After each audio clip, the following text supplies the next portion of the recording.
Thank you, Professor Debhavani Mukherjee, honorable guests, honorable ministers, sirs on the dais, and so many dignitaries and scholars in front of me. It's very, very intimidating for me to stand here and speak today, because to my left is sitting my guru, my professor, and in front of me I have guruon ka guru. Ek nahi kai sare. It's very, very intimidating, but here I am, 5 plenary sessions and 150 odd papers later to offer and tell our honorable guests the academic behind this, the theme of our conference, Digitech Media and Democracy. So I'll refer to the introductory brochure of our conclave. It starts with asking a couple of questions, and I'm referring to only 2 questions. If the global uptake of global digital media is causally related to decline in democracy, that was the first question the brochure asks. And the second is, are increasing political participation and information consumption likely to be beneficial to democracy? The answer or the answers to these questions should have been no-brainer. Should have been, I said. After all, we have experienced democracy for more than 200 years in different parts of the world and in India itself. But democracy, as we understand and practice largely today, took root in industrial age. Nations and countries liked it. It spread its wings. But all along, many of us believe that lots of ills were getting also, creeping into democracy. And luckily for us, we believe that, and I think we rightly believe that the best antidote for the ills of democracy is more democracy. And hence we kept on administering that more democracy. So far so good, Industry 2.0, some problems, but state and society with its might, all sorts of mights, including the military might and the police might, were able to tackle those problems. But the problem came in this when Industry 3.0 sprang up. And even before societies could get a hang of Industry 3.0, we have this Industry 4.0. Various aspects of our life, polity and politics included, and hence democracy, got influenced and are continuing to get influenced. Nothing new in that. But the problem is, it is getting influenced at a pace never seen ever before.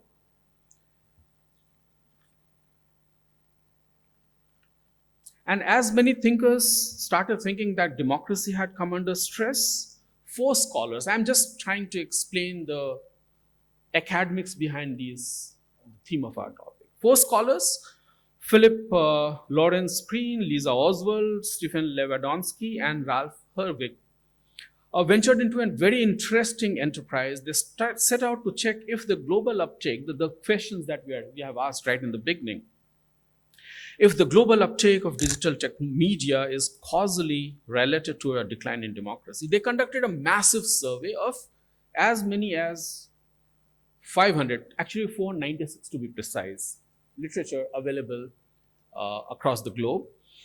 And they found some associations, such as increasing political participation in information consumption, were likely to be beneficial to democracy and were often observed in autocracies and emerging democracy. But there were other associations also that they took a look at, such as declining political trust, increasing populism, and growing polarization. And these were likely to be detrimental to democracy. The irony is that these factors were more pronounced in established democracies. That's the irony. These are all from the paper that I was referring to. While the impact of digital media on political systems depends on the specific variable in systems in question, several variables show clear direction of associations. The 4 scholars concluded, and they concluded this, that evidence calls for research efforts and vigilance by governments and civil societies to better understand, design, and regulate the interplay of digital media and democracy. Uh,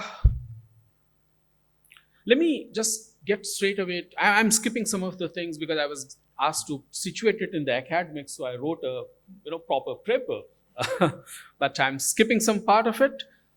New and social media provide information for individuals in certain networks, while they also create multiplier effects, and those same individuals attempt to reach others in their network. Multiplier effects, such as these that occur through social media, can go on in perpetuity. For instance, Dahl and Newkirk found in their 200, it's a little old study, but it still has relevance, and that's why I'm referring to it.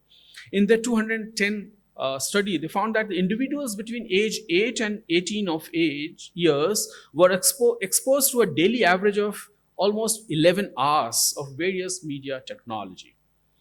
As I said, I couldn't find the later data, newest data, but as Cassell wrote a decade later, and he established that the figure must have been much higher.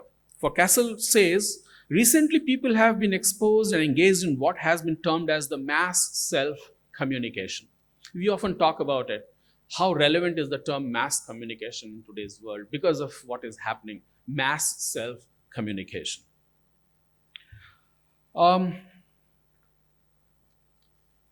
A little later, Moffat and a little earlier than him would in their work point out that the role of digital media and especially social media is central to the populism movement because it represents political strategies in novel and exciting terms. In this vein, social networks are better. This is how they are leveraging it. In this vein, social networks are better suited as a method of creating social webs designed to facilitate and the diffusion of desired behavior among groups of people. However, the nature of social media in a political discourse must be conceptualized within the context of democracy theory. For most part, democratic theory subscribes to the idea of participatory democracy, which is nothing, to put it simply, the idea of human involvement in non-activist decision making. At the core of participatory democracy theory is the role of the public or citizens in rational evaluations of the pros and cons of an issue. This is especially the case when individuals are participating in decision making or offering rewards. However, with the introduction of digital media, affected people are encouraged to voice their opinion even though they may not necessarily engage in democratic process. I'll wrap up putting everything in the academic perspective by referring to a small research that we conducted about a year ago when Gujarat, we were having our assembly election. I myself, a colleague of mine, and from another colleague from another university, we collaborated together to conduct a research to find out was digital technology, was digital media of any use to those people who are less privileged, marginalized in society. And what we meant by less privileged and marginalized, there's huge discussion on that. What essentially we were looking at people living in old age home and people with some physical disability. I'm sorry to use the word disability because technically that's the word it is, PWD. In the act it is persons with physical disability. Yeah. So we conducted that survey, a research. It was a proper research. We presented it at BRICS conference, and we found that there was a strong association between the use of social media for political communication and the feeling it gives its users of being included in political process. So those who were using social media, they were feeling that they were part of the democratic process. However, messages through media might create awareness, but they do not necessarily lead to people casting votes.